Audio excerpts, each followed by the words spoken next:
আসলেই পাপ কখনো মানুষের পিছু ছাড়ে না।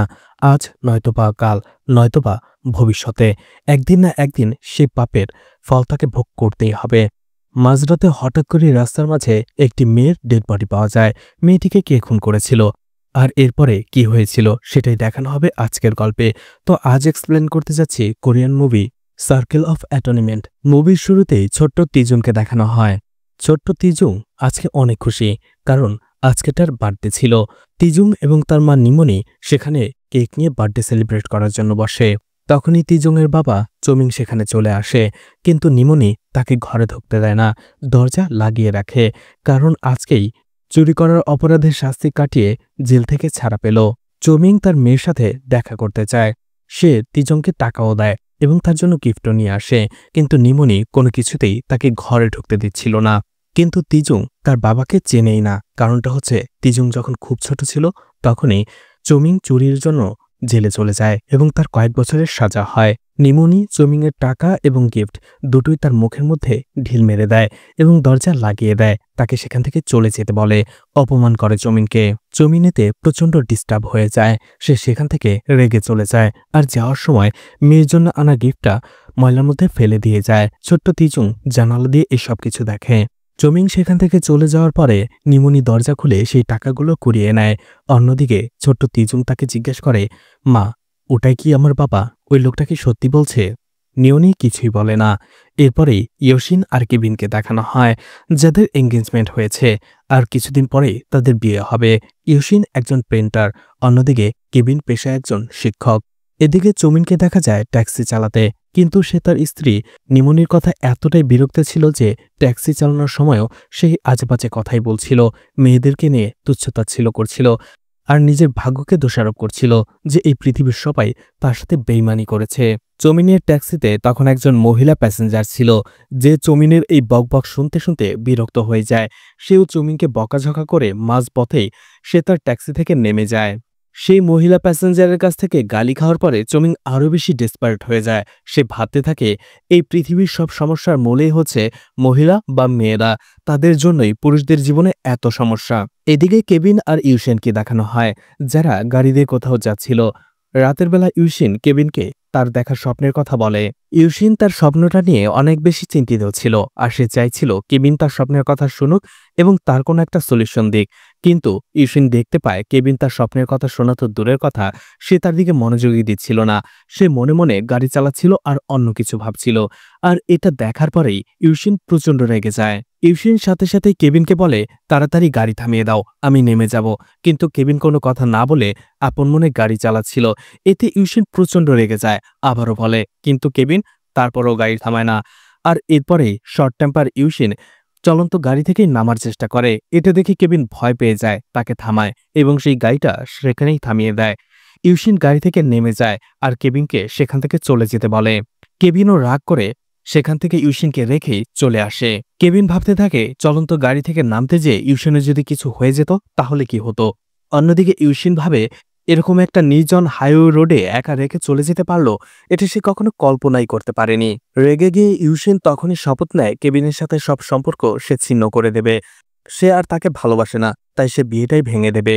ইউশিন সেই নির্জন হাইওয়ে রোডে একা একাই হাঁটতে শুরু করে। হাঁটতে হাঁটতে বিকেল গড়িয়ে সন্ধ্যা হয়ে যায় আর একটা সময় হাঁটতে যেয়ে ইউশিনের জুতোও ছিঁড়ে যায়। এরপরে ইউশিন বুঝতে পারে এই জায়গাটা তার জন্য নিরাপদ নয়। সে সাথে সাথে কেবিনকে কল করে, কিন্তু ঠিক ওই সময়টাতেই একটা ট্যাক্সি চলে আসে ইউশিনের পেছনে। এদিকে অনেক দূর যাওয়ার পরে কেবিন বুঝতে পারে তার এভাবে নির্জন হাইওয়ে রোডে উশিনকে একা রেখে আসাটা ঠিক হয়নি। সে গাড়ি ঘুরিয়ে আবারও সেই জায়গাতেই চলে আসে, কিন্তু সেখানে সে উশিনকে দেখতে পায় না। সে তাকে কল করলেও উশিন তার কলটাই রিসিভ করে না। এদিকে ছোট্ট তিজন রাতের বেলা তার মায়ের চোখের আড়ালেই বাসা থেকে বের হয় আর ময়লার স্তূপে তার বাবা তার জন্য যে গিফট এনে ফেলে রেখে গিয়েছিল সেটা কুড়িয়ে নেয় আর গিফট বক্সটা সেখানেই বসে খোলে। গিফটটা দেখার পরে ছোট্ট তিজন অনেক খুশি হয়ে যায়। এদিকে দেখা যায় সেই ট্যাক্সি ড্রাইভার আসলে উশিনকে কিডন্যাপ করে নিয়ে এসেছিল এবং তাকে নিয়ে আসে একটা নির্জন জায়গায়। ট্যাক্সি থেকে তাকে অজ্ঞান করে জঙ্গলের ভেতরে নিয়ে যেতে থাকে আর জঙ্গলের ভেতরে একটা পরিত্যক্ত বাড়িতে সেই ট্যাক্সি ড্রাইভার উশিনকে এনে বেঁধে রাখে। উশিনের কিছুক্ষণ পরেই জ্ঞান ফেরে আর দেখতে পায় নিজের এই অবস্থা। সে প্রচণ্ড ভয় পেয়ে যায়। কোনো রকমে নিজের হাত পায়ের বাঁধন খুলে সে জঙ্গল থেকে পালাতে শুরু করে। এদিকে কিছুক্ষণ পরেই সেই ট্যাক্সি ড্রাইভার সে পোড়া বাড়িতে চলে আসে। ঠিক তখনই দেখা যায় সেই ট্যাক্সি ড্রাইভার আর কেউ নয়, চুমিং। চুমিং যখনই উশিনকে সেই বাড়িতে দেখতে না পায় সেও চিন্তিত হয়ে পড়ে আর জঙ্গলের আশেপাশে দৌড়ে তাকে খুঁজতে শুরু করে। দৌড়াতে দৌড়াতে একটা সময় ইউশিন সেই হাই রোডে চলে আসে আর সে দেখতে পায় কেবিন এখনো তার জন্য দাঁড়িয়ে ছিল এবং তাকে সেখানে দাঁড়িয়ে দিয়ে ডাকছিল। এটা দেখে ইউশিন খুব খুশি হয়ে যায়। যখনই সে কেবিনের ডাক শোনাতে যাবে ঠিক ওই মুহূর্তে চুনমিং সেখানে চলে আসে এবং ইউশিনকে জাপটে ধরে তাকে ফেলে দেয়। আগে থেকে ইউশিন আহত ছিল, তাই সে জোরে চিৎকারও করতে পারে না। অবশেষে চুনমিন একটা বড় পাথর দিয়ে ইউশিনের মাথায় আঘাত করে তাকে সেখানেই মেরে ফেলে। 2 দিন পরে অবশেষে জঙ্গলের ভেতরে পুলিশ ইউশিনের লাশ খুঁজে পায় আর ইউশিনের এই মার্ডার কেসটা তদন্ত করছিল ডিটেকটিভ লি। কেবিন যখন লাশটা দেখতে পায় ইউশিনের, সে হতবাক হয়ে যায়। সে শুধু তাদের এঙ্গেজমেন্ট রিংটা দেখতে থাকে। সে মনে মনে নিজেকে দোষারোপ করতে থাকে। সে ভাবতে থাকে সে যদি চলে না যেয়ে ইউশিনকে মানিয়ে আবার গাড়িতে নিয়ে তারপর যেত, তাহলে হয়তোবা ইউশিন তার জীবনে আজকেও থাকতো। তার ইগোই তার জীবন থেকে তাকে সবকিছু কেড়ে নিয়েছে। এদিকে ডিটেকটিভ লি কেবিনকেই সন্দেহ করে বসে। সে ভাবতে থাকে যে মেয়েটির সাথে তার 2 দিন পরে বিয়ে, সেই মেয়েটিকে কেবিন এইভাবে নির্জন একটা হাইওয়ে রোডে একা কিভাবে ছেড়ে যেতে পারে। নিশ্চয়ই কেবিন কিছু লুকাচ্ছে। এদিকে কেবিন আরও বেশি ভেঙে পড়ে যখন সে জানতে পারে ইউশিন প্রেগনেন্ট ছিল। তার অটোপসি রিপোর্ট থেকে কেবিন হতবাক হয়ে যায়। যার সাথে আজকে কেবিনের বিয়ে হওয়ার কথা ছিল, তার ডেড বডির সামনে সে হতবাক হয়ে বসে রয়েছে। সে কি বলবে কি করবে বুঝতেই পারছিল না। এদিকে ডিটেকটিভ লি কেবিনের পাশাপাশি চৌমিং অর্থাৎ সেই ট্যাক্সি ড্রাইভার চৌমিংকেও সন্দেহ করতে শুরু করে। কারণটা হচ্ছে হাই রোডের সিসিটিভি ফুটেজ দেখে তারা জানতে পারে কেবিন যখন সেই হাই রোড দিয়ে গাড়িটা নিয়ে এসেছিল তার ঠিক কিছুক্ষণ পরে অর্থাৎ সন্ধ্যার দিকে চৌমিংও তার ট্যাক্সি নিয়ে সেই দিক দিয়ে এসেছিল। তাই তার উপরেও তার সন্দেহের নজরটা থাকে। এদিকে ইউশিনের বাবা মা কেবিনকে দোষারোপ করতে থাকে ইউশিনের এই আকস্মিক মৃত্যুর জন্য। কারণ কেবিন যদি তাকে হাইওয়ে রোডে একা রেখে না আসতো তাহলে কখনই ইউশিন মারা যেত না। এদিকে ডিটেকটিভ লি খবর নিয়ে জানতে পারে চৌমিং তার বাড়িতে থাকে না, কিন্তু তারপরও সে তার বাসার উপরে নজর রাখে। ডিটেকটিভ লি এর ধারণা কোনো না কোনো সময় অবশ্যই চৌমিং তো বাসায় আসবেই। এরপরে ডিটেকটিভ লি চৌমিংয়ের স্ত্রীর সাথে কথা বলতে চায়, কিন্তু নিমনি লিয়ের সাথে কথা বলার জন্য পুরোপুরি নিষেধ করে দেয়। এদিকে ছোট্ট তিজুংও তার বাবার জন্য অপেক্ষা করছিল। ডিটেকটিভ লি ছোট্ট তিজুংয়ের সাথে আলাদা করে দেখা করে এবং তার কার্ডটা তাকে দিয়ে দেয় আর বলে, তোমার বাবা যদি বাসায় আসে তাহলে আমাকে কল করবে। এদিকে রাতের বেলা চৌমিং লুকিয়ে আসে তিজুনের সাথে দেখা করার জন্য, কিন্তু নিমনি তাকে বাধা দেয়। এতে চুনমিন প্রচণ্ড রেগে যায় এবং নিমনিকে মারধর শুরু করে। ছোট্ট তিজুং ভয় পেয়ে যায় প্রচণ্ড, তাই সে সাথে সাথে লিকে সেই কার্ডে থাকা নাম্বার দিয়ে কল করে। লিও ফোন পেয়ে সাথে সাথে সেখানে চলে আসে আর চনমিনের ওপরে গান তাক করে। চৌমিং প্রচণ্ড ভয় পেয়ে যায়। নিজেকে বাঁচাতে অবশেষে নিজের মেয়ের সাহায্য নেয়। সে তিজুংকে হস্টেজ বানায়। এটা দেখে লি এবং নিমনি প্রচণ্ড ভয় পেয়ে যায়। একটা সময় সুযোগ বুঝে চৌমিং সেখান থেকে পালানোর চেষ্টা করে, কিন্তু লি তাকে আটকে ফেলে। এরপরেই লি এবং চনমিনের মধ্যে ধস্তাধস্তি মারামারি শুরু হয় আর এই ধস্তাধস্তিতে লিয়ের গানটা পড়ে যায়, যেটা চলে আসে তিজুনের সামনে। অন্যদিকে এটা দেখে প্রচণ্ড ভয় পেয়ে যায় সবাই, কারণ ছোট্ট তিজুন সেই গানটা হাতে নিয়ে নিয়েছিল। নিমনি, লি এবং চৌমিং কোনো কিছু করার আগে ছোট্ট তিজুন গান চালিয়ে বসে। এরপরেই সিন কাট হয়ে যায় আর ছোট্ট তিজুনকে থানায় দেখা যায়। লি সেই ধস্তাধস্তিতে আহত হয়েছিল, তাই সে থানা বসে ট্রিটমেন্ট নিচ্ছিল। অন্যদিকে রক্তাক্ত তিজুনকে সেখানেই চুপচাপ বসে থাকতে দেখা যায়। আর অন্যদিকে চৌমিংকে পুলিশ অ্যারেস্ট করে, অর্থাৎ তিজুংয়ের গুলিতে নিমনি মারা গিয়েছিল। তখনই জানা যায় সেই ধস্তাধস্তির একটা পর্যায়ে চুমিং জ্ঞান হারিয়ে ফেলেছিল। যার ফলে কি হয়েছিল সেখানে সেটা চুমিং জানে না। পুলিশ তখন একটা সিদ্ধান্তে পৌঁছায় যে ছোট্ট তিজনের গুলিতে তার মা নিমনি মারা গেছে। আর অন্যদিকে উশিনের হত্যার জন্য চুনমিনকে অ্যারেস্ট করা হয়। এদিকে তখন তার আরও একটু অবাক হয় যখন জানতে পারে ছোট্ট তিজন থানা থেকে পালিয়ে গেছে। লি তাকে খোঁজার জন্য একটা সময় তার বাসায় চলে আসে। লি সেই বাসার আলমারির ভেতরেই ছোট্ট তিজনকে জড়সড় হয়ে বসে থাকতে দেখে। তার মুখ দেখেই বোঝা যাচ্ছিল সে প্রচণ্ড ভয় পেয়ে গেছে। লি তার জন্য মায়া হয়। লি পুলিশ স্টেশনে কল করে আর বলে তিজনের কোনো খোঁজ পাওয়া যায়নি। লি তিজনকে তার সাথে বাসায় নিয়ে আসে। এদিকে টেস্টিমনি এবং ক্রাইম সিন রিক্রিয়েট করার জন্য সেই জায়গাতে নিয়ে আসে চুনমিনকে পুলিশ।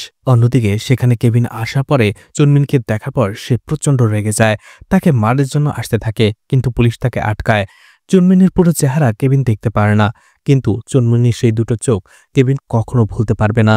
এদিকে লি তিজুংকে নিজের মেয়ের মতো বড় করতে শুরু করে। 10 বছর কেটে যায়। 10 বছরে তিজুং বড় হয়ে গেছে, ভার্সিটিতে অ্যাডমিশন নিয়েছে। প্রত্যেক সোমবার লি তার সাথে দেখা করতে আসে। তিজুং ছোটবেলা থেকেই লিকে তার বাবা হিসেবে জানে, বাবা বলেই ডাকে। অন্যদিকে লি তিজুংকে নিজের জীবনের চাইতেও বেশি ভালোবাসে।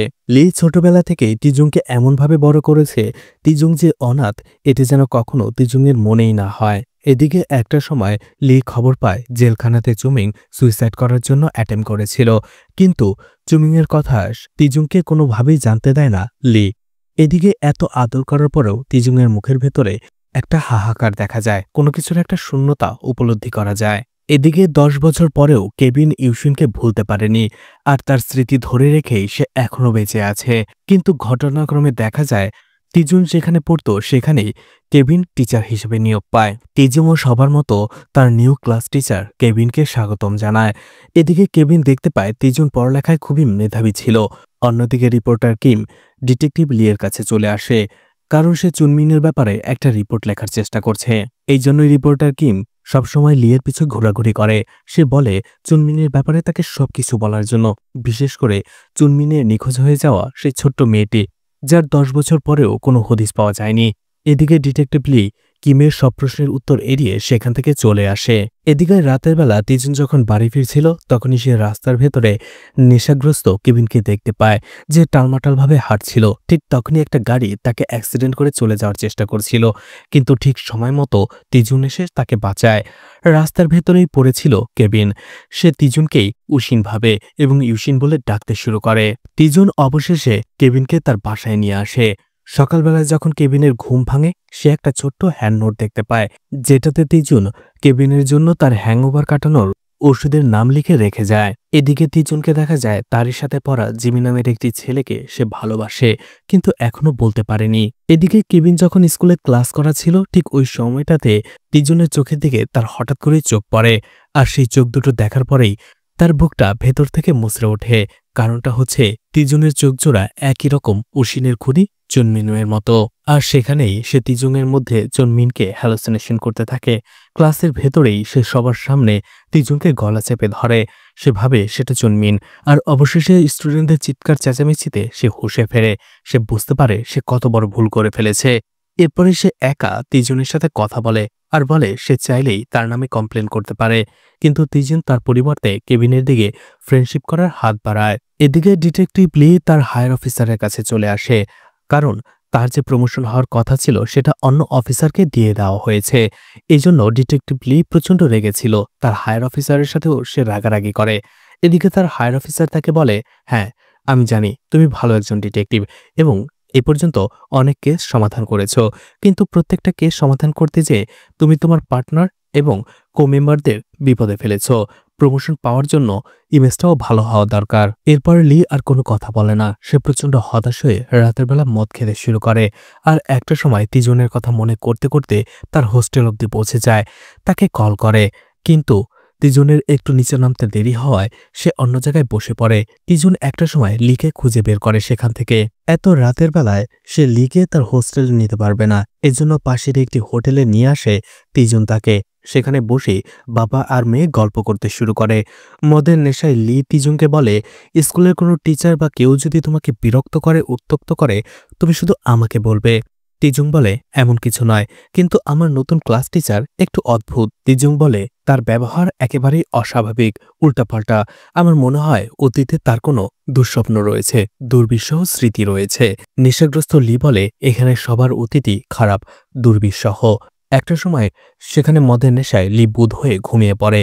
ঠিক ওই সময়টাতে লিয়ের গানটা নিয়ে তিজুং তার দিকে পয়েন্ট আউট করে।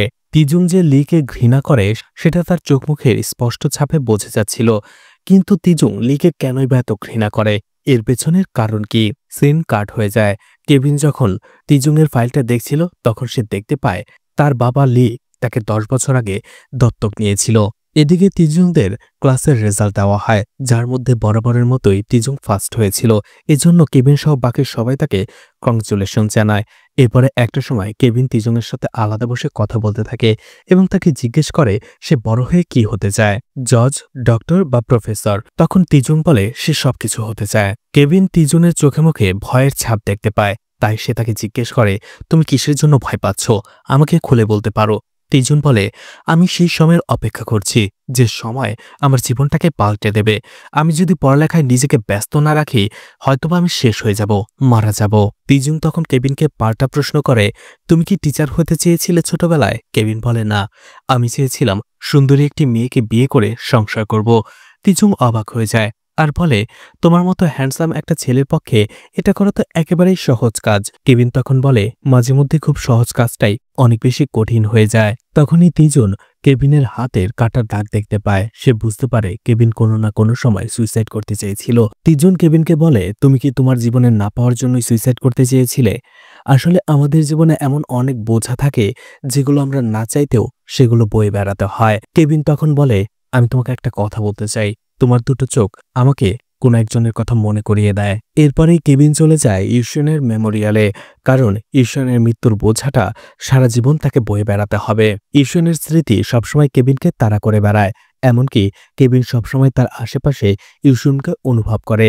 এদিকে তিজুন যখন একটা সময় কেবিনের সবকিছু বুঝতে পেরে যায় তখন সে তার দুঃখের কথাগুলো শুনতে চায়। তাই তারা একদিন সন্ধ্যায় রেস্টুরেন্টে দেখা করে। যদিও তিজুন সেখানে কেবিনের কথা শুনতে এসেছিল, কিন্তু সে নিজের কথাগুলোই বকবক করে বলে যাচ্ছিল। সে বলছিল সে এমন একজনকে পছন্দ করে যে অনেক বেশি হ্যান্ডসাম। এখন সে যদি তাকে প্রপোজ করে বসে এটা কি তার ভুল হবে? কেবিন বলে না, কখনোই ভুল হবে না।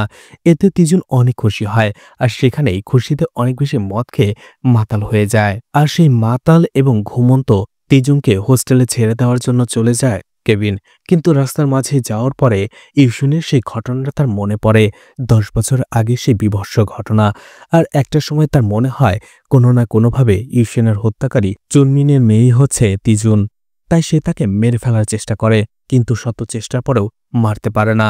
এদিকে কেবিনকে দেখা যায় যখনই সে সময় পেত সে ইউশিনের বাবা মার সাথে সময় কাটাতো। ইউশিনের বাবা মাও এতদিনে বুঝে গেছে কেবিন সেদিন সেটা ইচ্ছে করে করেনি, নিছক একটা দুর্ঘটনা ছিল। আসলে কেবিনও ইউশনকে অনেক ভালোবাসে, তাই তারা চাইছে অনেক সময় হয়ে গেছে, এখন কেবিনের উচিত ইউশিনের স্মৃতি ভুলে নতুন কাউকে ভালোবেসে বিয়ে করা। কিন্তু কেবিন তাকে জানিয়ে দেয় এটা সে কোনোভাবেই করতে পারবে না, কারণ এখনও প্রতিটা সময় সে ইউশিনকে তার আশেপাশে অনুভব করে। এইদিকে কেবিনের কথা মতো তিজুন জিমিকে প্রপোজ করে দেয়। দেখা যায় জিমিও তিজুনকে ভালোবাসতো, আর এতে করে তাদের দুজনের ভালোবাসার গল্প শুরু হয়।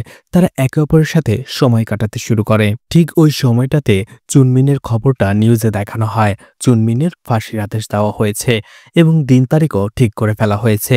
এই নিউজটা মিডিয়া থেকে তিজুং, লি এবং কেবিন সবাই দেখতে পায়। কেবিন নিউজটা দেখার পরে চাইছিল যে করেই হোক সে ইউশনের হত্যার বদলা নেবে। এই জন্য সে ডিটেকটিভ লিয়ের সাথে দেখা করে আর নিজের পরিচয় দেয় আর বলে আমি সেই ইউশনের ফিয়ান্সি ছিলাম যার মার্ডার কেসটা আপনি হ্যান্ডেল করেছিলেন। অবশেষে তারা একসাথে বসে গল্প করে মদ খায়। একটা সময় কেবিন লিকে বলে আমি জেনে গেছি তিজুং হচ্ছে চুনমিনের মেয়ে। এটা শুনে প্রচণ্ড রেগে যায় লি, কারণ সে তার উদ্দেশ্যটা বুঝতে পারে। লি কেবিনকে বলে তিজুং নির্দোষ। কেবিন বলে ইউশনও নির্দোষী ছিল। লি বলে এছাড়া ইউশনের মৃত্যুর জন্য তুমি নিজেই দায়ী। তুমি যদি ইউশনকে সেই দিন হাইওয়ে রাস্তায় ওভাবে একা না ছেড়ে যেতে তাহলে ইউশন আজকেও বেঁচে থাকতো। কথাটা শুনে আরও বেশি রেগে যায় কেবিন। সে লিয়ের গায়ে হাত তুলে বসে। লি একটা সময় কেবিনকে বলে আসলে তোমার রাগটা চুনমিন বা তিজুংয়ের প্রতি নয়, বরং তোমার রাগটা তোমার নিজের প্রতি।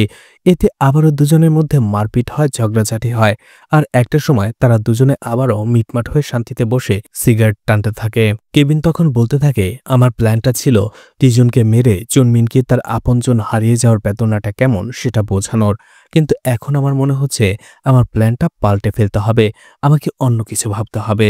এদিকে রিপোর্টার কিম চলে আসে ডিটেকটিভ লিয়ের কাছে আর বলে আমি আমার সোর্সের কাছ থেকে একটা নিউজ পেয়েছি, আমি আপনাকে সেটা জানাতে চাই। আমি জানতে পেরেছি ডিটেকটিভ লি যে মেয়েটিকে দত্তক নিয়েছে সেই তিজুং হচ্ছে চুনমিনের মেয়ে। এতে ডিটেকটিভ লি রেগে যায় আর রিপোর্টার কিমকে সাবধান করে দেয়, বলে তিজুংয়ের ব্যাপারে তুমি কোনো কিছুই লিখবে না, এখান থেকে চলে যাও, নয়তো আমার থেকে খারাপ আর কেউ হবে না। এদিকে ইউশুনের বাবা মাও মিডিয়া থেকে জানতে পেরেছিল তাদের মেয়ের হত্যাকারী চুনমিনের ফাঁসির আদেশ দেওয়া হয়েছে। এই জন্য তারা দুজনেই চলে যায় তার সাথে জেলে দেখা করতে।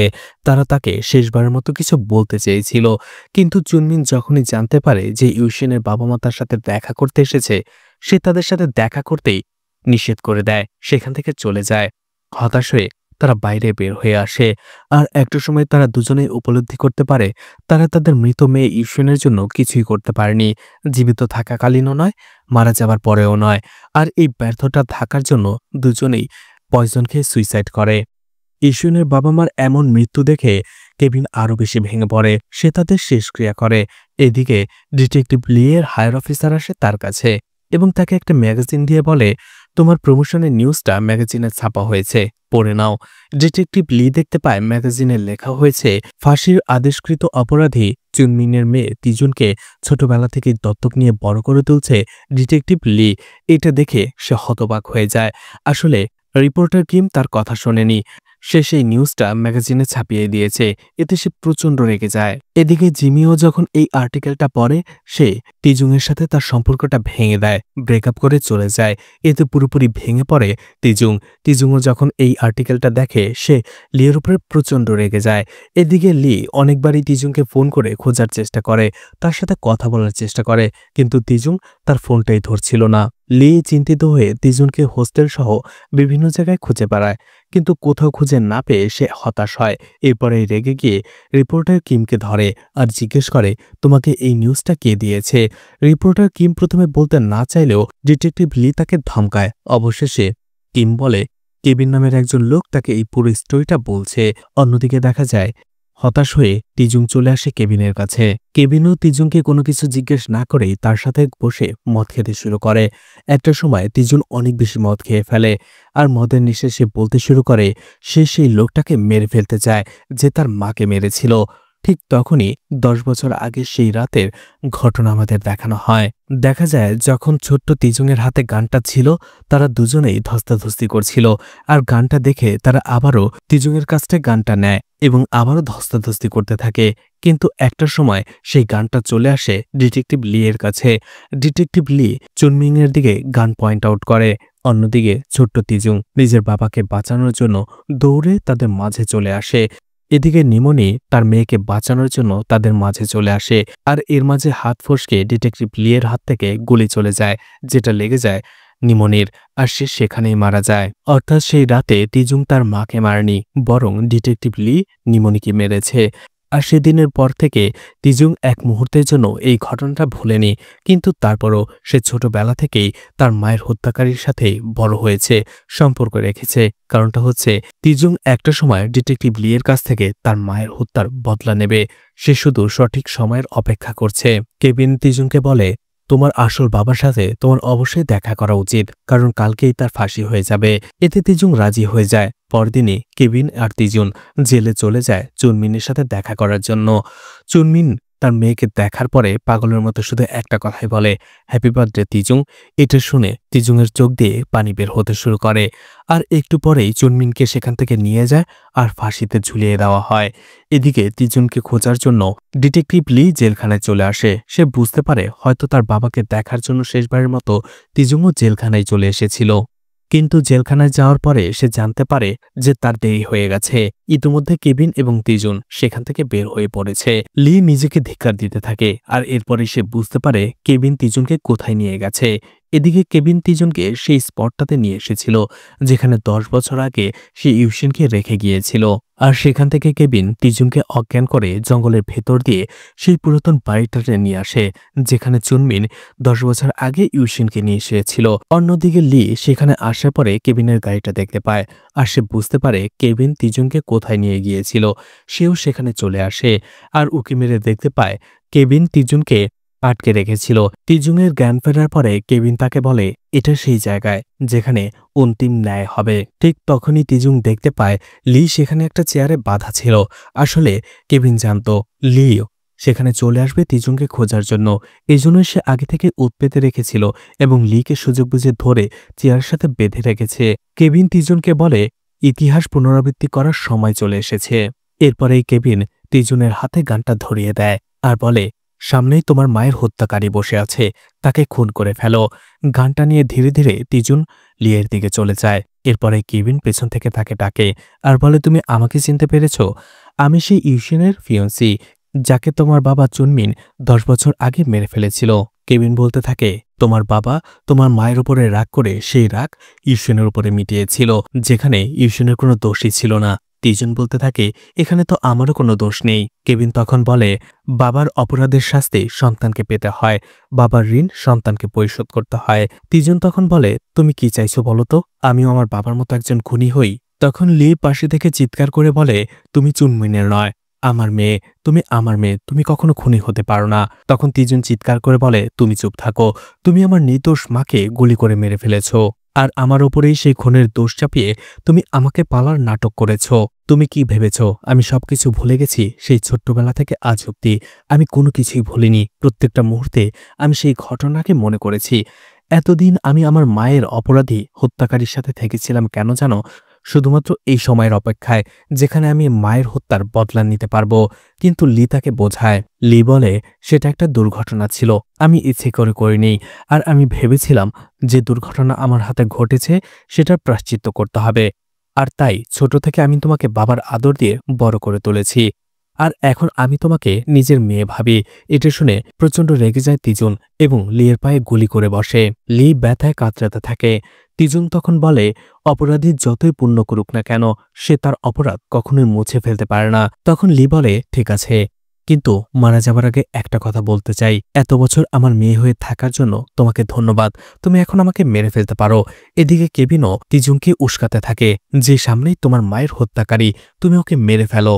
এদিকে লি কেভিনকে অনুরোধ করে কোনোভাবে যেন সে তিজুংয়ের কোনো ক্ষতি না করে, সে তিজুনকে কোনো অপরাধী না বানায়। ঠিক তখনই তিজুং ছিটকে একটু দূরে চলে যায় আর তাদের দুইজনের উদ্দেশ্যে বলে, আমাদের তিনজনের এখন যা পরিস্থিতি সেটার একটাই সলিউশন রয়েছে। তিজুং নিজের মাথায় গান পয়েন্ট আউট করে। এতে তারা দুজনেই অবাক হয়ে যায়। তিজুং কেভিনকে বলে, তুমি আর আমি একই পথের পথিক, আমাদের দুজনের ব্যথাটা অনেক গভীর, কিন্তু এটা আমরা কাউকে বলে বোঝাতে পারি না। এরপরেই তিজুং লিকে বলে, আমাকে ক্ষমা করে দিও, যদি পারো তাহলে পরের জন্মে আমার বাবা হয়ে এসো। তিজুং যখনই নিজেকে গুলি করতে যাবে, কেভিন চিৎকার করে ওঠে এবং তিজুংকে ফেরায়, কিন্তু ধস্তাধস্তিতে গুলি চলে যায়। কিন্তু সেই গুলিটা লাগে কেভিনের। কেভিন শেষ সময় ইউশিনের কথা মনে করতে করতে মারা যায়। এদিকে লি অনেক কষ্টে নিজেকে ছাড়িয়ে নেয় আর এরপরেই অজ্ঞান হয়ে যাওয়া তিজুনকে নিজের কাঁধে করে হসপিটালে নিয়ে আসে। এরপরেই নিমোনির মার্ডার অপরাধে লির 5 বছরের জেল হয়। 5 বছরের সাজা কাটিয়ে জেল থেকে যখন সে বের হয়, সে দেখতে পায় তিজুং তার জন্য অপেক্ষা করছে। কিন্তু লি তার সাথে কথা না বলে সামনে এগিয়ে যেতে শুরু করে। কিন্তু তিজুং তার ভুল বুঝতে পেরেছিল। সে বুঝতে পেরেছিল লি তাকে কতটা ভালোবাসে। এই জন্য তিজুং তার বাবাকে একা ছাড়তে চায়নি। সেও তার বাবার সাথে হাঁটতে শুরু করে, হাতে হাত রেখে। অর্থাৎ এখন থেকে তিজুং এবং লি নিজেদের সব অতীত ভুলে বাবা আর মেয়ের মতোই থাকবে। আর মুভিটি এখানেই শেষ হয়ে যায়। তো মুভিটি আপনাদের কেমন লেগেছে কমেন্ট করে জানাতে পারেন। আর মুভিটা ভালো লাগলে লাইক কমেন্ট শেয়ার করে পাশে থাকতে পারেন। তো আজকের মতো বিদায় নিচ্ছি। আবারও দেখা হবে নতুন কোনো মুভি বা ওয়েব সিরিজ নিয়ে। ততক্ষণ পর্যন্ত ভালো আর সুস্থ থাকবেন সবাই। আজকের মতো বিদায় নিচ্ছি। আল্লাহ হাফেজ।